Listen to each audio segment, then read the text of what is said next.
Hello and welcome back to another episode of Stories. On this show, I'm talking with Sarah Bradford, who is not only a speaker and author of children's books, but she's also a founder of a non-for-profit and a consultant.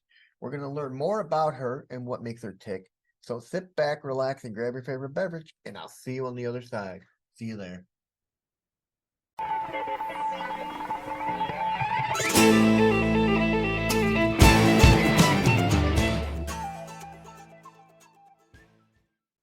Hello and welcome back to another episode of Stories. Today I'm joined with Sarah Bradford. Welcome back to the show, Sarah. Thanks for having me back. Not a problem. We'll start off with, where did you grow up? Reno, Nevada. All right.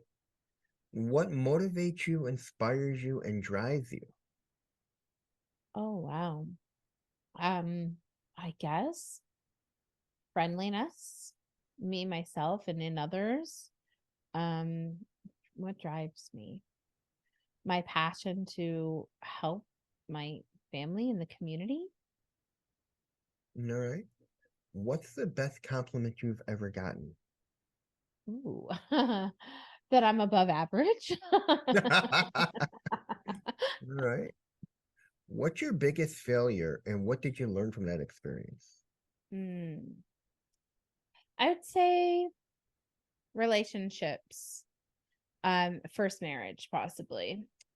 And really learning how to love myself first before I went into something making bad choices and then having it not turn out good. All right. Tell me about three influential people in your life and how they influenced you or Hmm. impacted you. Yeah, let's see. I mean, my dad, I would have to say, is number one. He was an F4 pilot. He was the commander of the Reno Air National Guard, and he is a retired Major General. So ultimately, he is like my number one hero. He stood for so much, so much. I would say the next person, oh, influential person. Gosh. Again, I'm going to say Barry Prezant. I think that reading his book, interviewing him, and him kind of helping me really look at all humans as just better in one form rather than worrying about my individual problem that was going on was really helpful for me in my life. Okay. And I would say, gosh, I keep thinking of like the book The Secret, and there's nobody. Jack Canfield, I mean, he was one of the people in it. I guess I'll give him the floor and just say that that was one of the best things I've ever done is to come to terms with the fact that everything is karmic and energy, and the better I could show up in the world, the better that would come back to me as a person. All right. What makes you feel inspired or like your best self? Um, Singing, which I wouldn't really share with many people. I think that there is a sense of like proudness and enjoyment and fulfilledness that I have when I'm singing. All right. Finish this sentence. I'm at my best when. Wow. Filling my cup as well as those around me. All right.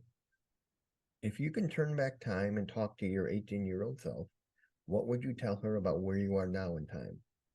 Hmm. Um, Gosh, that's a great question. That's tricky. I would say that you were never alone and you'll never be alone in the future, no matter like the circumstances. There's so many in the amazing community, just my family. Like it was always a fear, but it never really came true. All right. If you can have a billboard with anything on it, what would it be and why? Oh, I would say probably the all behavior is communication. So try looking and listening instead of reacting. Okay. What do you think the world will look like in 5 years? Scary. um, in 5 years, I don't know how much it will have changed, unfortunately, but I hope in my own family and my own life that we have been able to make some progress on the nonprofit, maybe. All right. What's your favorite subject in school? English and writing was always my favorite. All right. Would you consider yourself an introvert or an extrovert? Or a little A bit of super extrovert. all right. If you could be remembered for one thing, what would it be and why? Kindness, I would say, because I think that it I want people to feel safe when they know me. And I think that's the ultimate gift you can give someone. All right. And tell me about where you are now in life. I am CEO of my consulting business, a nonprofit founder, author of children's books, but I think most importantly, a wife of now 20 years and a mother of two kiddos. I plan to be there and support for as long as I can. And now we are at the part of the show where everyone wants to hear the questions. But I want to remind people, please share this episode, like it, and click that little bell in the bottom, and let's get going. What is your favorite word? Love, What is your least favorite word? hate. What turns you on creatively, spiritually, and emotionally? Hmm. My head's first thing said bright colors, so I'm gonna go with that. All right. What turns you off? um, Yelling or like loudness. Okay. What is your favorite curse word? The dreaded F word, I suppose. What sound or noise do you love?